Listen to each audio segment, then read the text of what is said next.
নমস্কাৰ বন্ধু বান্ধৱীসকল, all tips আছামী চেনেলটোলৈ স্বাগতম জনাইছোঁ।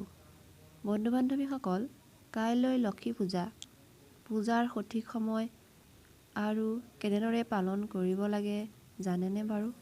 যদি জানিব বিচাৰিছে এই ভিডিঅ'টো চাব। আহক ভিডিঅ'টো আৰম্ভ কৰোঁ। সৌভাগ্যৰ ধন সম্পত্তিৰ দেৱী হ'ল মা লক্ষ্মী।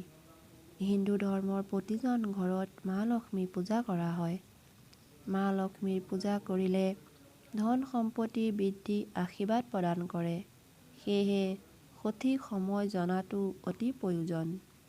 বন্ধু বান্ধৱীসকল, এইবাৰ লক্ষী পূৰ্ণিমা 24 আহিন 12 অক্টোবৰ শনিবাৰে ৰাতি 12:04 যোৱাত পূৰ্ণিমা আৰম্ভ হ'ব।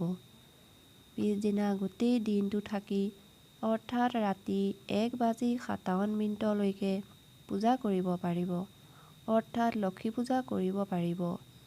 ঠাই লৈ বেলেগ জেগাত পূজা বেলেগ বেলেগ ধৰণে হয়, কিন্তু আমাৰ অসমত আমি সাধাৰণতে গোসাঁই ঘৰত ধূপ চাকি লগাওঁ, মাহ প্ৰসাদ ফল মূল আগবঢ়াই পূজা কৰোঁ। লক্ষী চৰিত্ৰ পঢ়োঁ, লক্ষীৰ পাঁচালী পঢ়োঁ আৰু লক্ষ্মী মা নামো গাওঁ। লক্ষ্মী মাক খোজ কঢ়াও চিন আকোঁ। সঁচাই বহুত ভাল লাগে।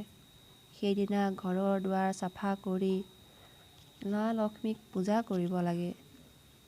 লক্ষ্মী মাক কেতিয়াও বগা ফুল অৰ্পণ নকৰিব, ৰঙীন ফুলহে অৰ্পণ কৰিব। ধূপ চাকি মা লক্ষ্মীক সোঁফালে ৰাখিব। তুলসী পাত কেতিয়াও নিদিব। কিন্তু পূজাৰ শেষত ভগৱান বিষ্ণুৰ চৰণত ফুল আৰু তুলসী পাত অৰ্পণ কৰিব। মাতা লক্ষ্মী খুব সন্তুষ্ট হ'ব।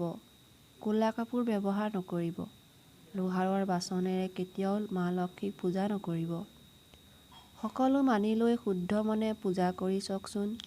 মা লক্ষ্মীয়ে ধন সম্পত্তি সুখ শান্তিৰ আশীৰ্বাদ প্ৰদান কৰিব। যদি মোৰ ভিডিঅ'টো ভাল লাগিলে লাইক আৰু শ্বেয়াৰ কৰিব।